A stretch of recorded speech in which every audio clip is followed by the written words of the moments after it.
Hi, I'm Laura and welcome to Heart Driven Tarot for this week's lesson in the cards of the tarot as we continue with the suit of swords. Today we're going to talk about the Four of Swords, as you can see here in the Giant Rider-Waite deck, which I recommend if you are learning tarot. These are great cards because they're larger and you can see more clearly and more easily the images and symbols, etc. in the card. So what do we have here? The Four of Swords. The number 4 relates to structure, and we've got here a chapel in which this individual or this effigy, it's interpreted in several ways, is lying in this prone position, in a prayer position with the hands in prayer mode.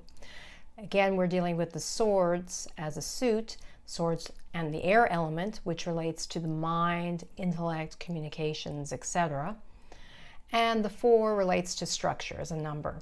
So we've got a very structured place in which everything, look at this, in rectangles and squares, etc. So we get that idea of very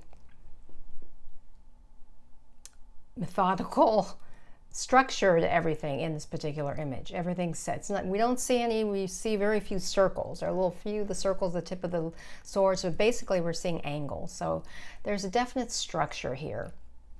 And on first impression, when you look at this card, at least what strikes me, and think about what strikes you, is that it's a feeling of repose, of solitude, of prayer, of meditation. That's what first comes right at me.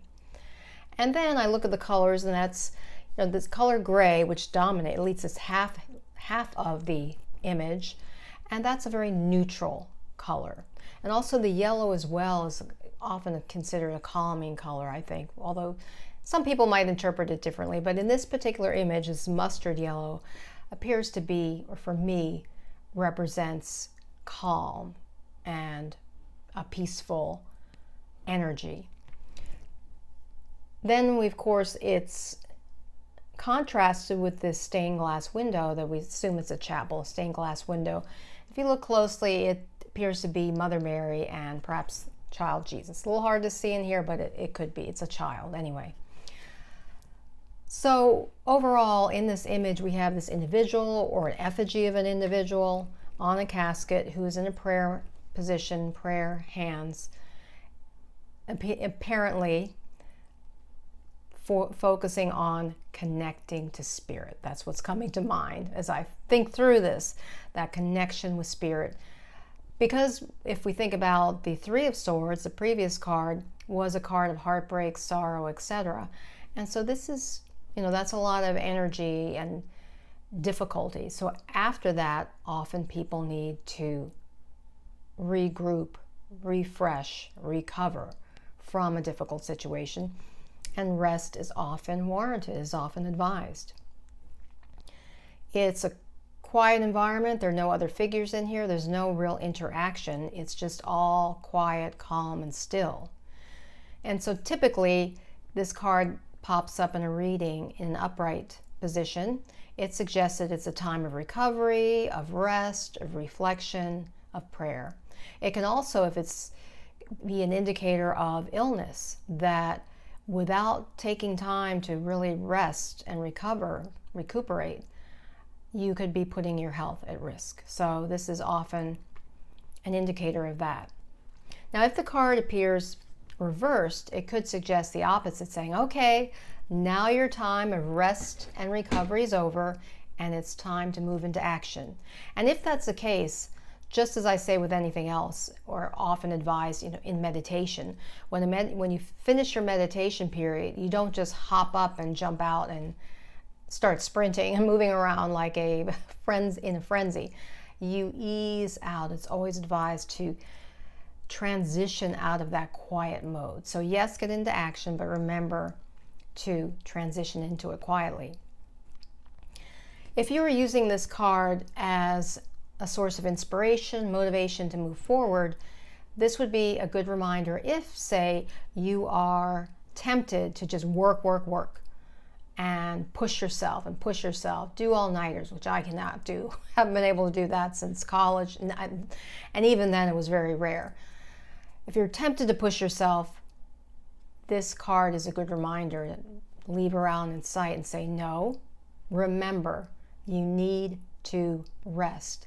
You need that spiritual rest, that physical rest, that mental rest. If you want to do your best, ultimately, we have to have these cycles. Life is full of cycles, and rest and recovery is a normal part of that, of life cycles. Now let me see if there's anything else here that I didn't mention. I don't think so. The music selection that I recommend is called, it's a mouthful, The Calming Crystals Singing Bowls Sound Bath. I selected this because it's a very much a meditative piece. I attended a sound bath a few weeks ago at my fitness club, and that was very soothing, and the instructor explained how the different, these different gongs and then tapping these different, what you call baths, these different bowls, how that they emit sounds that are healing, and they elicit healing in the body, and they move the energy around in your body. So listen to this, you might find it very soothing. And with these lessons, I like to recommend a book as well. Classic, right off my shelf. You can see how old this is. Look at this yellowed inside of the cover. Unfortunately, I didn't put the date. I usually put the date inside when I get a book. It says $2.95 though here, so you know how old that is. It's by Dr. Herbert Benson, The Relaxation Response. This card goes very well if you need rest and recovery time, because it teaches you a simple form of meditation, which I've done over the years. It's very similar to transcendental meditation, even simpler. There's some differences. The differences are nuanced, but it's still a good practice here. I recommend this book. It's still available on Amazon. I'll include a link in the show notes for that. Dr. Benson I heard speak back in the late 1980s in Washington, D.C., and he talked about how important the relaxation response is and how powerful it is in helping to heal the body and helping to de-stress the body, help the body, the heart and nervous system recover if it's been through a lot of stress. Very important information in this book, so I strongly recommend it.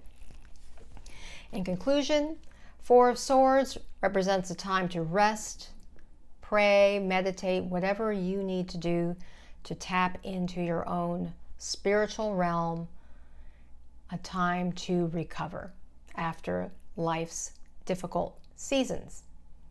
I hope this lesson has been helpful for you. If you've not already subscribed, please hit the subscribe button. And until next time, remember, illumine your mind, inspire your life with tarot.